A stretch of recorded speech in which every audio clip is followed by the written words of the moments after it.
ಇನ್ನು ಬಿಕ್ಲು ಶಿವ ಕೊಲೆ ಪ್ರಕರಣದಲ್ಲಿ ಬೈರತಿ ಬಂಧನ, ಶಾಸಕ ಬೈರತಿ ಬಸವರಾಜ್ ಅರೆಸ್ಟ್ ಹಿನ್ನೆಲೆ ಶಾಸಕ ಬೈರತಿ ನಿವಾಸಕ್ಕೆ ವಿಪಕ್ಷ ನಾಯಕರಾದಂಥ ಆರ್ ಅಶೋಕ್ ಭೇಟಿಯನ್ನು ಕೊಟ್ಟಿದ್ದಾರೆ. ಕೆಆರ್ ಪುರಂನಲ್ಲಿರುವಂತಹ ಬೈರತಿ ನಿವಾಸಕ್ಕೆ ಭೇಟಿಯನ್ನು ಕೊಟ್ಟಿದ್ದು ಬೈರತಿ ಕುಟುಂಬ ಸದಸ್ಯರಿಗೆ ಧೈರ್ಯವನ್ನು ತುಂಬಿದ್ದಾರೆ ಆರ್ ಅಶೋಕ್. ಗಮನಿಸಬಹುದು ಇಲ್ಲಿ ಬಿಕ್ಲು ಶಿವ ಕೊಲೆ ಪ್ರಕರಣದಲ್ಲಿ ಇನ್ನು ಈ ಒಂದು ಕಂಪ್ಲೇಂಟ್ ಕೊಟ್ಟಿದ್ದೆ ಬಿಕ್ಲು ಶಿವ ಅವರ ತಾಯಿ, ನನ್ನ ಮುಂದೆನೇ ಏನೆಲ್ಲ ಆಗೋಯ್ತು ಅಂತ ಹೇಳಿ. ಹಾಗಾಗಿ ಸದ್ಯಕ್ಕೆ ಈ ಒಂದು ವಿಚಾರಣೆಯಲ್ಲಿ ಬಹಳಷ್ಟು ತೆರೆಮರೆಯಲ್ಲಿ ಬಚ್ಚಿಕೊಂಡಿದ್ದಂತಹ ಬೈರತಿ ಕೊನೆಗೂ ಸರೆಂಡರ್ ಆಗಿದ್ದಾರೆ. ಇಂಥದ್ದೊಂದು ಸಂದರ್ಭದಲ್ಲಿ ಈಗ ಆರೋಗ್ಯ ಸಮಸ್ಯೆಯಿಂದ ಜಯದೇವ ಆಸ್ಪತ್ರೆಯಲ್ಲಿದ್ದಾರೆ. ಹಾಗಾಗಿ ಎಲ್ಲಾ ವಿಚಾರಗಳನ್ನ ಪರಿಗಣನೆಗೆ ತೆಗೆದುಕೊಂಡಂತಹ ವಿಪಕ್ಷ ನಾಯಕ ಆರ್ ಅಶೋಕ್ ಅವರ ಮನೆಗೆ ಭೇಟಿಯನ್ನ ಕೊಟ್ಟಿದ್ದು ಅವರ ಕುಟುಂಬಸ್ಥರಿಗೆ ಸಾಂತ್ವನ ಹೇಳುವಂತಹ ಕೆಲಸಕ್ಕೆ ಇವತ್ತು ಮುಂದಾದ್ರು.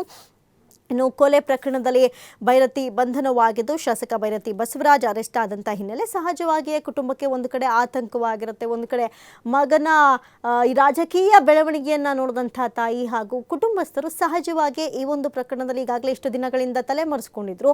ಈಗ ಬಂದಂಥ ಇವರು ಆರೋಗ್ಯದಲ್ಲಿ ವ್ಯತ್ಯಯ ಉಂಟಾದಂಥ ಸಂದರ್ಭದಲ್ಲಿ ಆತಂಕಕ್ಕೆ ಒಳಗಾಗಿದ್ರು. ಹೀಗಾಗಿ ವಿಪಕ್ಷ ನಾಯಕ ಆರ್ ಅಶೋಕ್ ಭೇಟಿಯನ್ನು ಕೊಟ್ಟು ಕುಟುಂಬಸ್ಥರಿಗೆ ಸಾಂತ್ವನವನ್ನು ಹೇಳುವಂಥ ಕೆಲಸಕ್ಕೆ ಮುಂದಾದರು.